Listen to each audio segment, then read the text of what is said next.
verbal vibrations.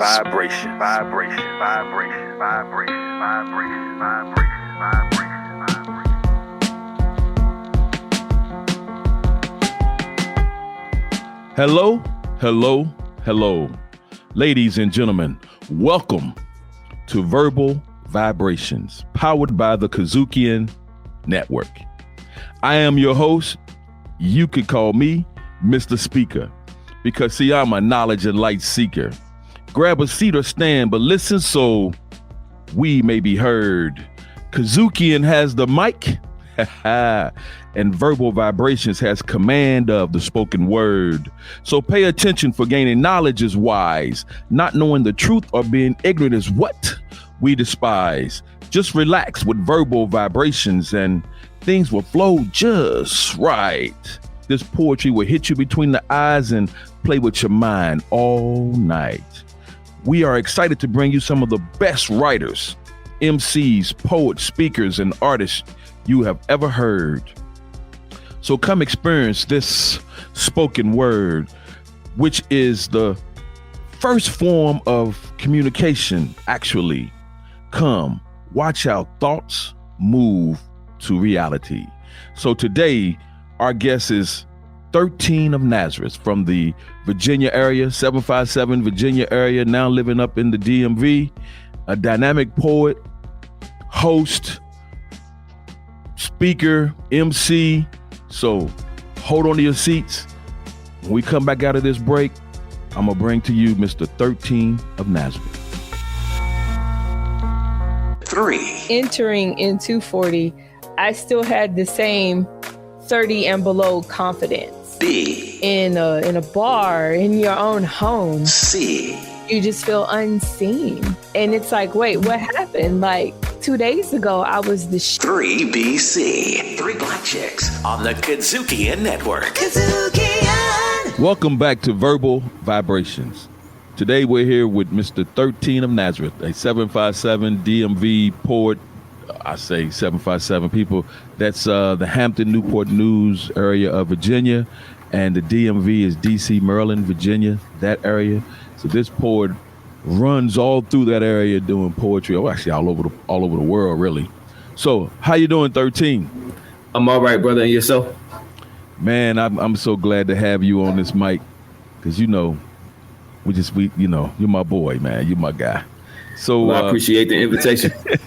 Tell us about the early 13 and your upbringing.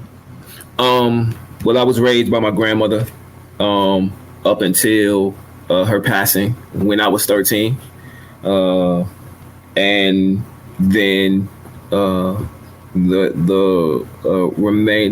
my guidance through adolescence was my aunt. The rest of my family was involved, but those two people were like at the core of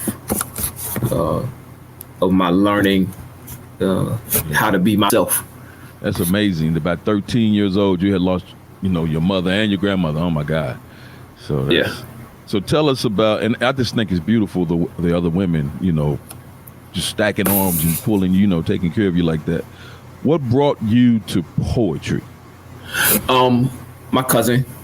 A combination of things. So Tupac died on my 20th birthday. I am a fan of his music. And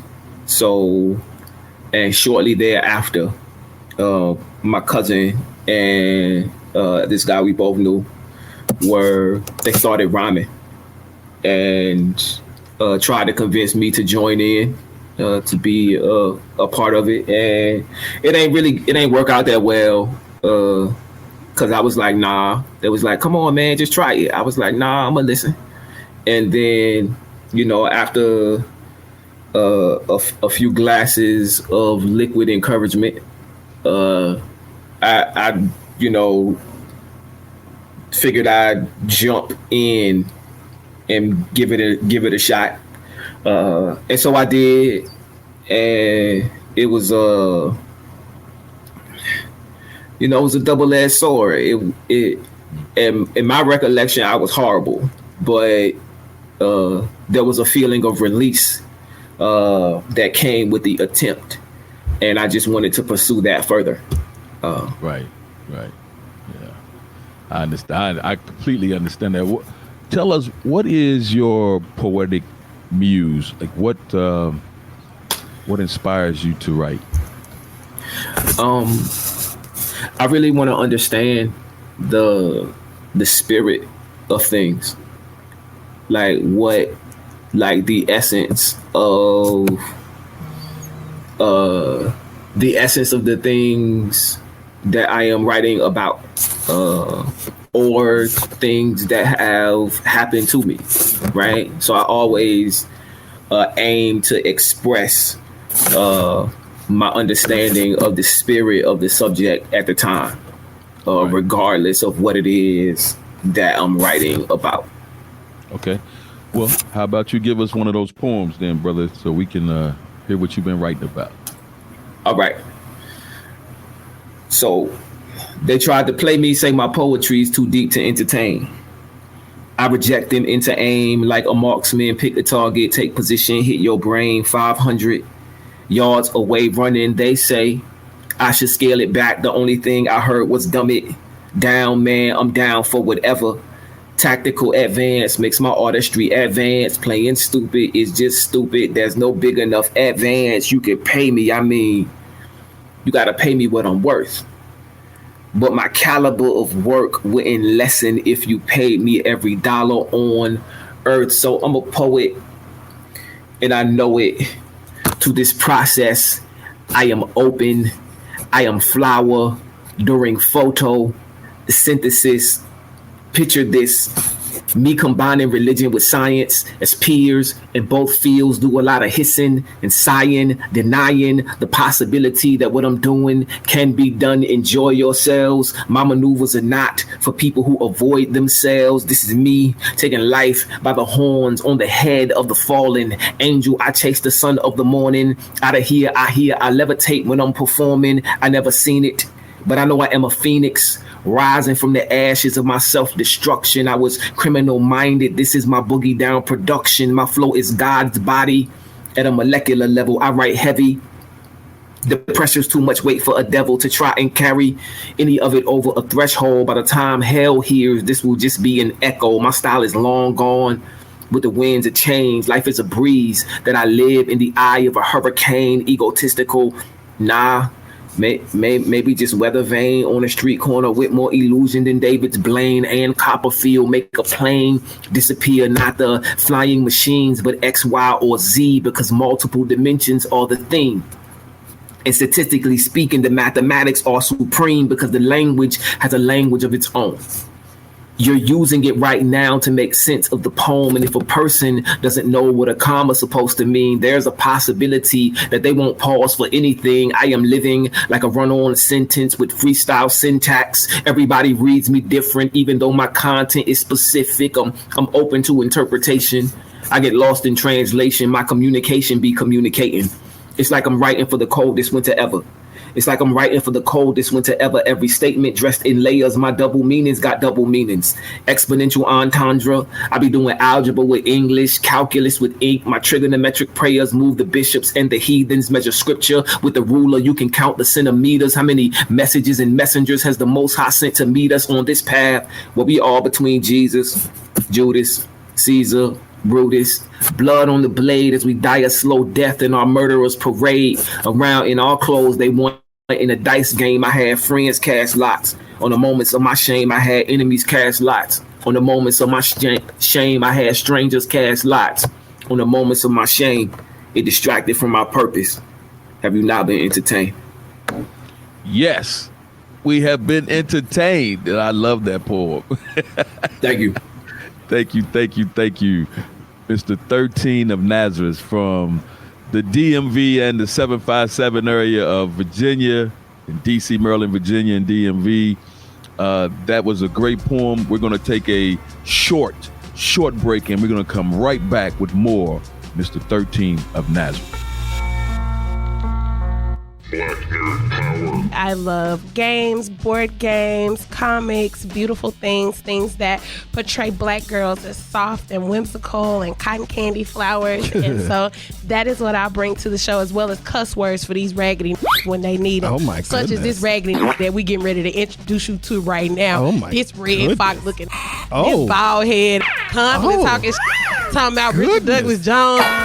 My goodness, this is the best, worst intro I've ever had in my life, ladies and gentlemen. Black Nerd Power on the KUDZUKIAN Network.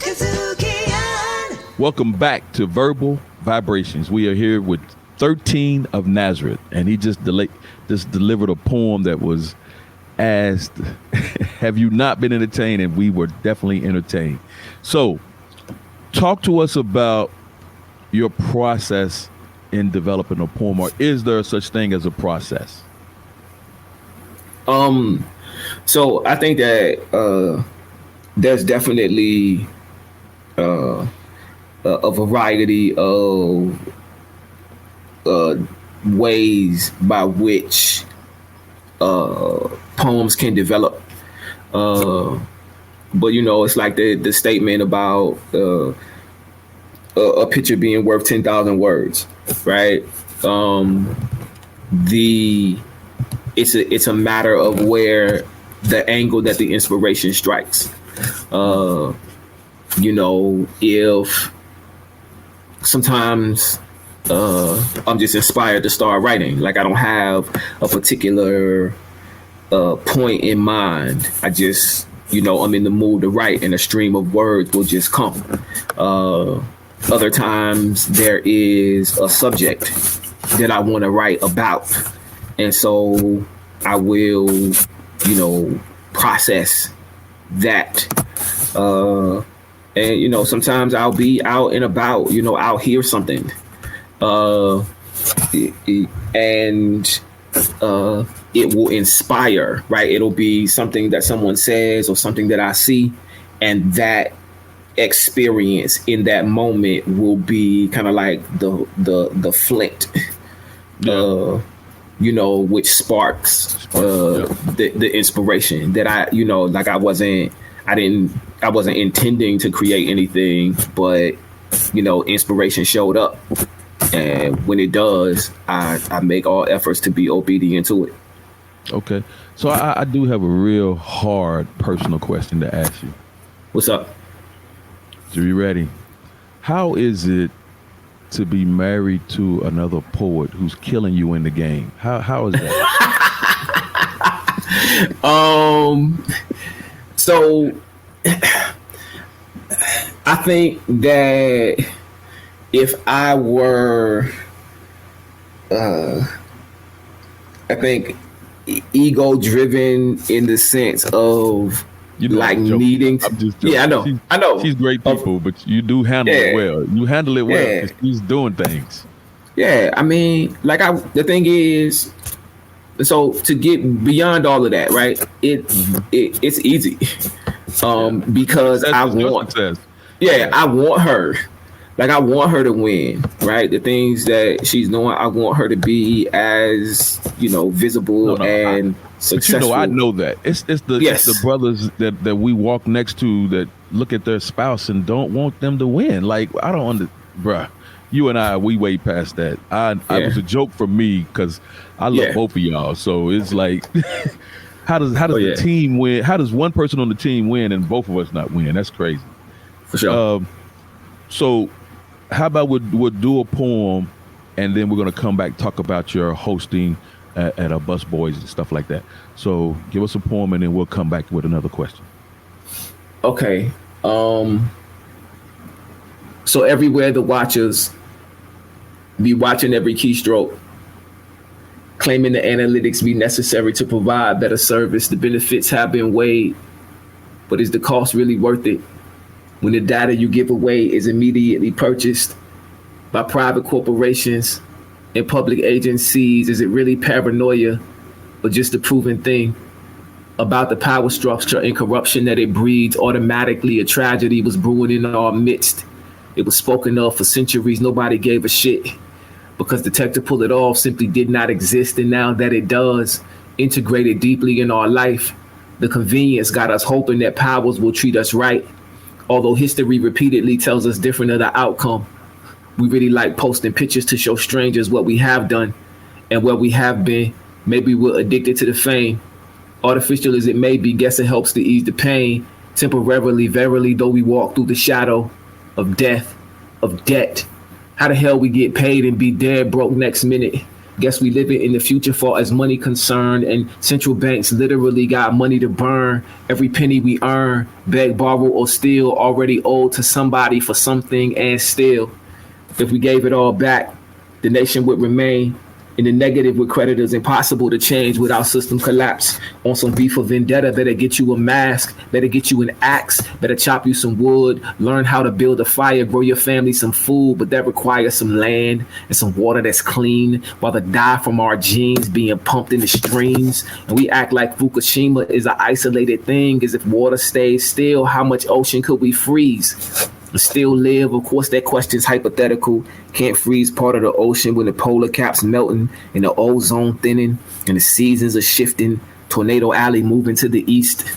The insects and animals can see what's happening, but we call them invasive. Use traps and pesticides, keep environments in line with oblivious acts of planetary level genocide for $1. Human beings spend their life because we rather be paid than alive. I say we'd rather be paid than alive, but who you gonna buy from when everybody dies over the bullshit and some lies? I keep pointing at the same signs, but the advertisements tell you to drive straight into oblivion like everything is fine. Everywhere the watchers be watching every keystroke, claiming the analytics be necessary to provide better service. The benefits have been weighed, but is the cost really worth it? When the data you give away is immediately purchased by private corporations and public agencies, is it really paranoia or just a proven thing about the power structure and corruption that it breeds? Automatically a tragedy is brewing in our midst. It was spoken of for centuries, nobody gave a shit because the tech to pull it off simply did not exist. And now that it does, integrated deeply in our life, the convenience got us hoping that powers will treat us right. When have the powers ever treated people right? When have the powers ever treated people right? If you don't want to take my word, that's fine. Study the history of empires. Let what you learn decide. Woo! That was Mr. 13th of Nazareth. This is Verbal Vibrations powered by the KUDZUKIAN, and we will be right back with more 13th of Nazareth. Riffin' on jazz. Nice. That's the way to start a show. It is the way to start a show. Now, what's this LL Cool J about? LL Cool J is an acronym. I love acronyms. This acronym stands for Ladies Love Cool Jazz. Riffin' on jazz on the KUDZUKIAN Network. KUDZUKIAN! So the name of this piece is How Do You Know? It was inspired by a conversation that I was having about how would you know that you were falling in love or experiencing love for the first time without ever using said term. So is it actually a feeling you are feeling? Wait, is it actually an emotion so fleeting?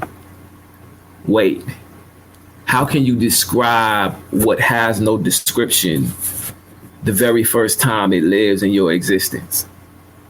I mean, it's all right there, fluttering in sunlight, 1,000 monarchs in your solar plexus, a magnetic discomfort beyond the self-control you have been disciplined to treasure above all else. Before this challenge rendered your knees into a toddler's wobble and sweat bubbles along your spine.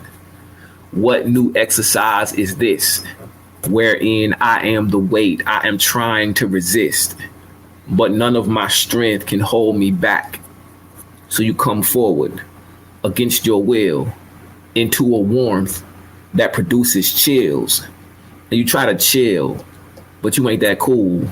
So you play it smart, but feel like you appear as a fool. stumbling over words you've said 1,000 times, but never in this combination, all before you even try to say them, to this stranger who feels familiar for some strange reason, a known unknown whose name you want to know before you go back home.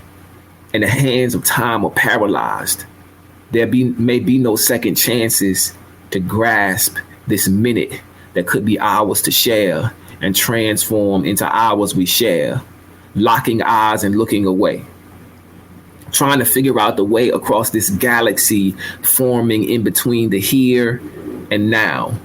You wait to see if it's just your imagination running away with you in tow, trying to figure how awkward you look standing toe to toe with the indescribable, trying to make a friend as your own body feels like a rival to this arrival of a new something, uncomfortable yet comforting, adjusting clothes and stuttering, tongue weighted down with all of the cool sounding phrases remembered from various forms of entertainment and overheard adult conversations. But all you find yourself saying is,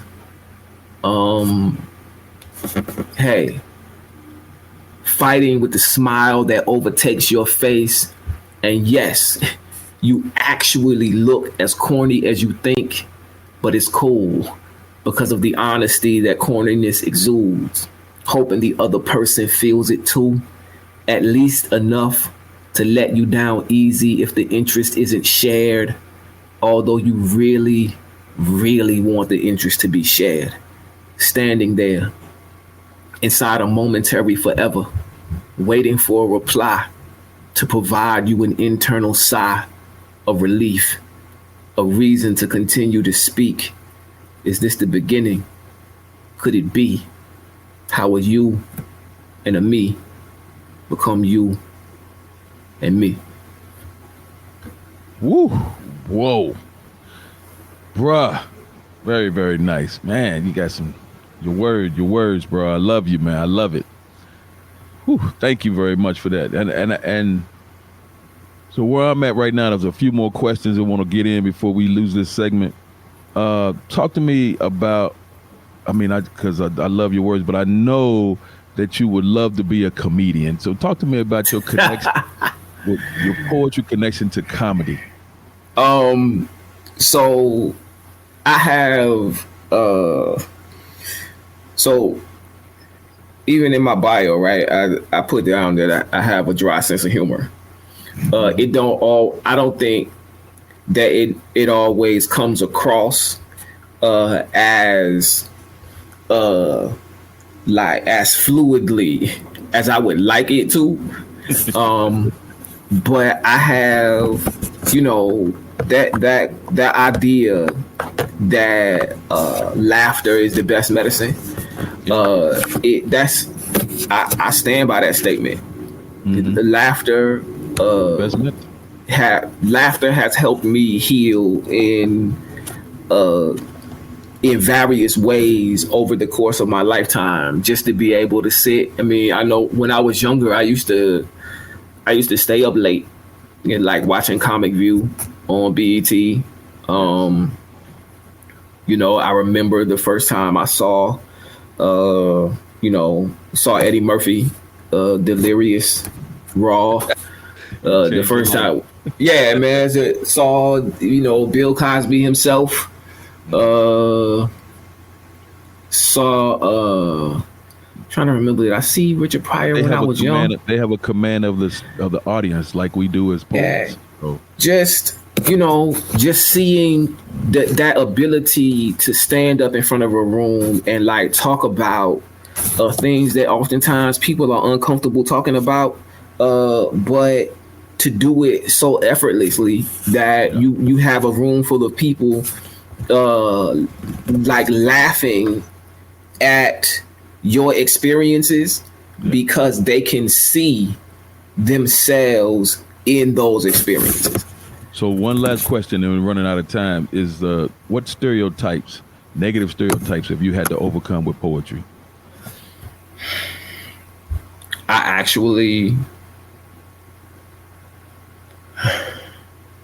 I'm not sure. Yeah.